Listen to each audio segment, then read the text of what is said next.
Single dad saved his drunk boss from trouble. The next day, she didn't pretend to forget. Ethan Cole was the kind of man who blended into the background. A quiet, dependable single dad, working as an operations assistant in a large marketing firm. Every morning he showed up early, left late, and never complained. His co-workers often joked that he was too decent for corporate life. But that Friday night, decency was the last thing on anyone's mind. The company was celebrating the quarter's big success at a downtown rooftop bar.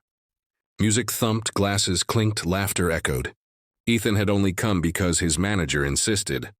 He sat in the corner, nursing a soda, scrolling through pictures of his 7-year-old daughter, Lily, who was home with his neighbor.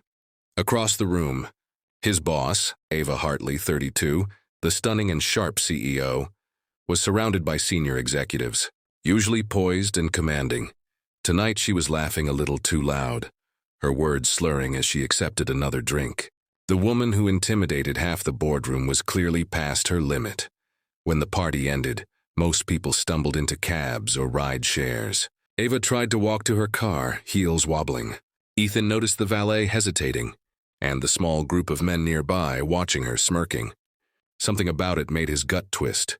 Without overthinking, he stepped in. "Ms. Hartley," he said gently, catching her arm before she stumbled. "Let me call you a ride." "You're not driving." She squinted at him, trying to focus. "Ethan, right? You work in logistics?" "Yes, ma'am." "Let's get you home safe."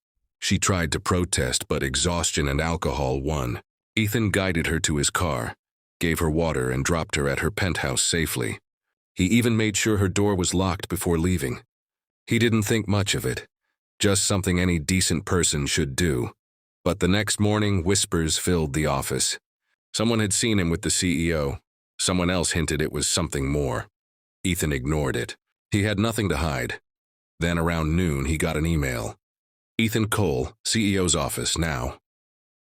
He knocked softly before entering.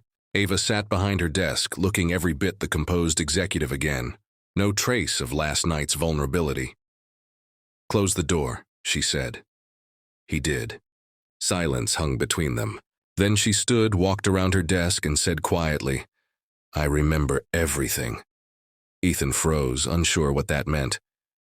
"You didn't have to help me," she continued. "You could have taken a photo, posted something, or joined the others who laughed. Instead, you protected my dignity." Her voice softened. "Thank you, Ethan." He gave a small shrug. "You're my boss, and I'd hoped someone would do the same for my daughter someday." That line hit her harder than he realized. Ava had built her empire by being strong, independent, untouchable. But no one had shown her that kind of quiet respect in years. The next Monday, the company buzzed again. This time because of a surprising announcement. Ethan Cole was promoted to project coordinator, a position usually reserved for management trainees. Ava personally handed him the letter. When he looked up, confused, she smiled. "You've earned it.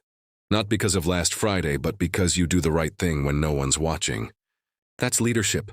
Ethan was speechless. As he left her office, Ava called out, "And Ethan, tell Lily she's got one proud dad." He grinned, heart full for the first time in years. That night, when he picked Lily up from school, she ran into his arms. "Daddy, you look happy." He laughed softly. "Yeah, sweetheart. I guess kindness still means something." And from her office window, Ava watched him smiling, remembering the man who reminded her that respect, not power, defines real strength. The days after Ethan's promotion felt different. He wasn't used to being noticed, let alone appreciated. But now, people who once ignored him were suddenly offering smiles and, "Hey, congrats, man," in the hallways. Still, what surprised him most wasn't the promotion. It was Ava. She'd started showing up near his desk more often, asking casual questions, checking on projects herself instead of sending emails.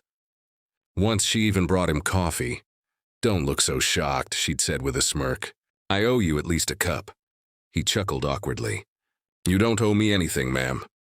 "Then maybe I just like good company," she replied before walking away, leaving him both flustered and curious.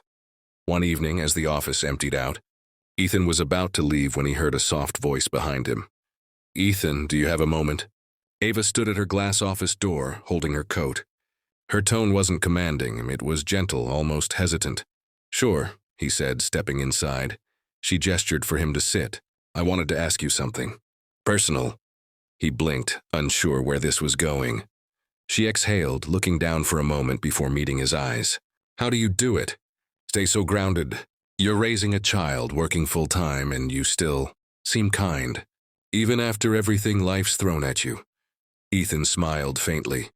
"Because she deserves the best version of me. My daughter. She's my reason to stay kind, even when life isn't." Ava nodded slowly, her eyes softening. "You're a rare kind of man, Ethan Cole," he shrugged. "I just try to do right by people. That's all."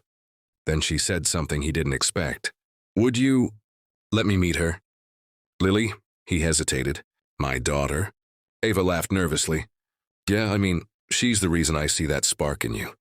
And I could use a reminder of what innocence and honesty look like." The next Saturday, they met at a small park near Ethan's apartment. Lily was shy at first, hiding behind her dad's leg, but Ava knelt down to her level with a warm smile. "Hi, Lily. I'm Ava. Your dad talks about you a lot." Lily giggled. "He says you're his boss." Ava laughed. "That's true. But today, I'm just your friend." What started as a casual meetup turned into hours of laughter, feeding ducks, sharing ice cream, and watching Lily convince Ava to go down the slide just once. When Ava finally did, her laughter was so carefree that Ethan couldn't remember ever seeing her like that, not even at the company parties. For the first time in years, she looked happy. As the sun set, Ava sat beside Ethan on a park bench watching Lily chase pigeons. "You know, she